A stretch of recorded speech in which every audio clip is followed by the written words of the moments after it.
ఏది చేసినా బై హార్ట్గా చేయండి, బై హార్డ్గా చేయకండి.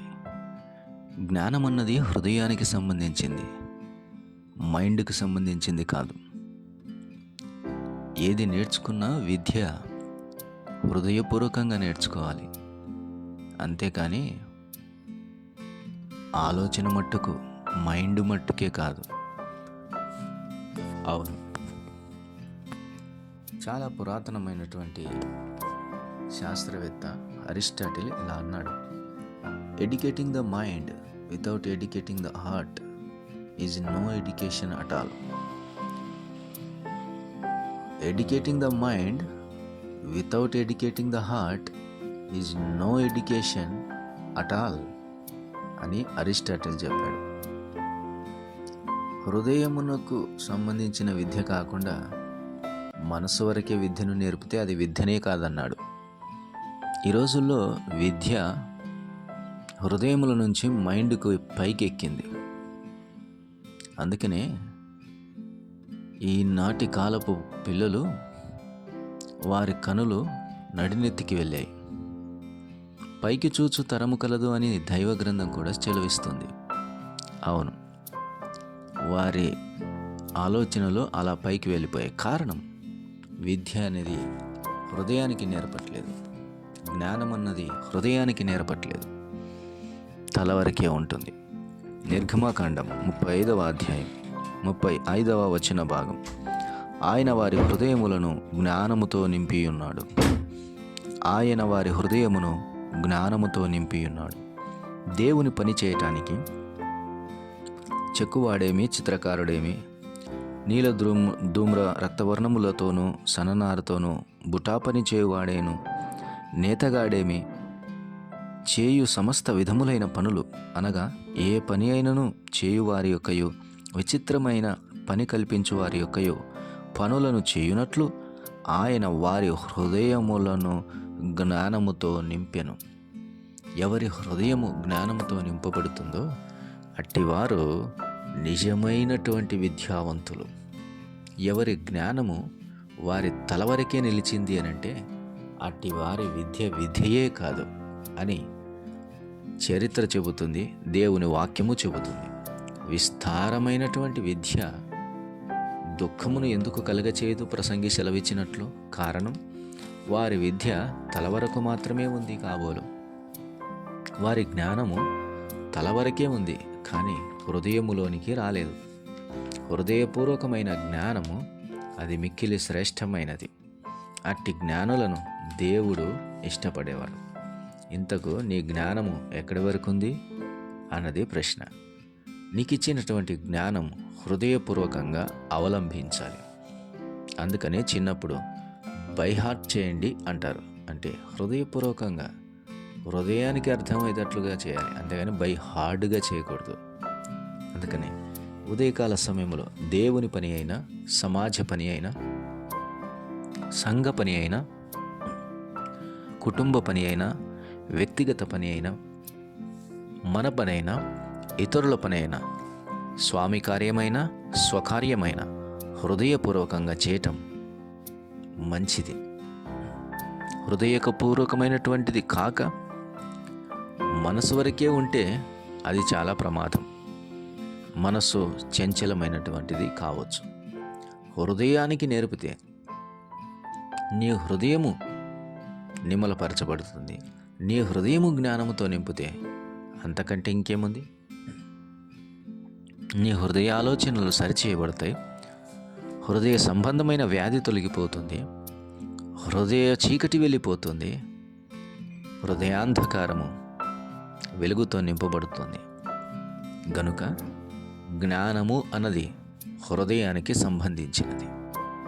దేవుడు నీ హృదయమును జ్ఞానముతో నింపబడినట్లు నీవు ప్రార్థన చేయి. ఈ రోజుటి కాలములో ఉన్న విధి వలె డబ్బు సంపాదించుటకు మాత్రమే నాకు చాలు అని అనుకుంటే అది వ్యర్థమైనటువంటిది. వెల్త్, హెల్త్ కంటే నీ క్యారెక్టర్ చాలా ఇంపార్టెంట్, అంతే కదా? If wealth is lost, nothing is lost. If health is lost, something is lost. But if character is lost, everything will be last.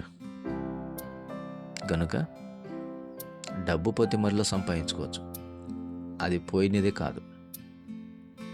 ఆరోగ్యం పోతే కొంత నష్టపోయినట్టే లెక్క. కానీ ప్రవర్ధన కోల్పోయామంటే అంత కోల్పోయినట్టు లెక్క.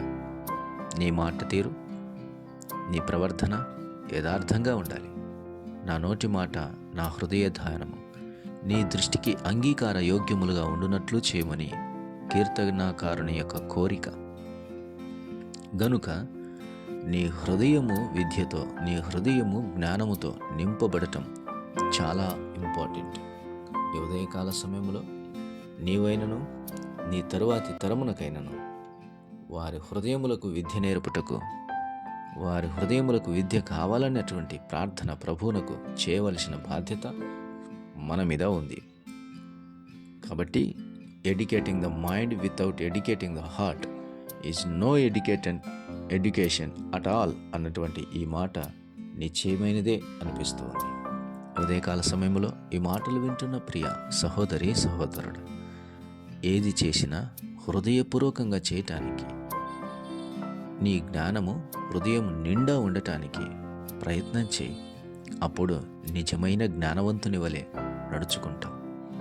ఈ రోజుల్లో క్రైస్తవ సమాజంలో కూడా తలకాయ వరకే జ్ఞానమున్న వాళ్ళు అనేకులు ఉన్నారు. వారి హృదయంలో జ్ఞానము లేదు. వారు బయటికి మాట్లాడతారే కానీ నోటి నిండా మాటలు ఉంటాయి, కానీ హృదయంలో ప్రేమ ఉండదు. వారి చూపు పైకి చూచినదిగా కనబడుతుంది కానీ అంతరంగ స్వభావంలో చూచినది కాదు అది. అందుకనే ఈ రోజుల్లో జ్ఞానం వికారమైపోయింది, వికృత చేష్టలు చేస్తుంది, జ్ఞానము అజ్ఞానమైపోతుంది.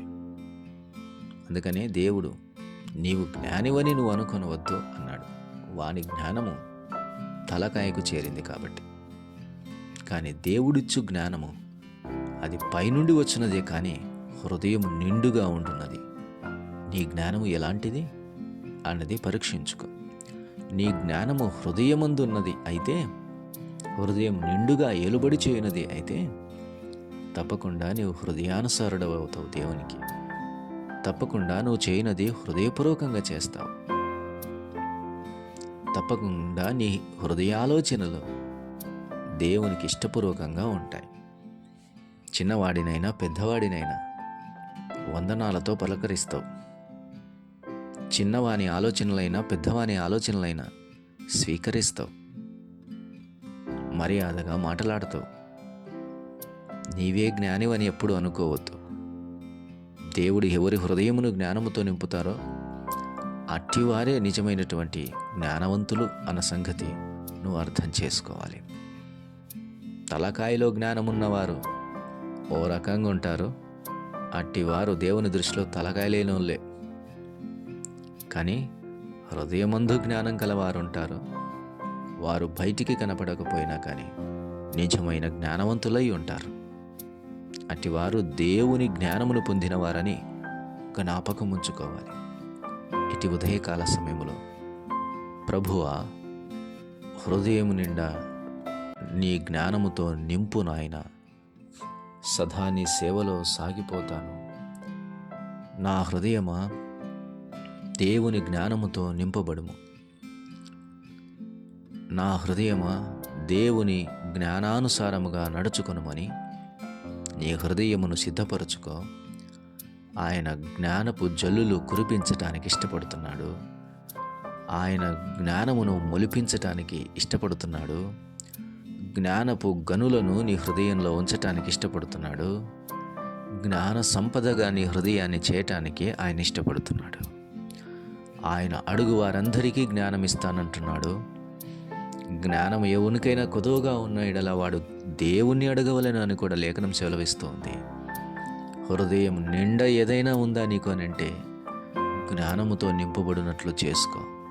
అట్టి జ్ఞానస్థానమందు దేవుడు కొలువై ఉంటాడు. అట్టి జ్ఞానము కలిగిన హృదయమందు ఆయన సింహాసనాసీనుడై ఉంటాడు.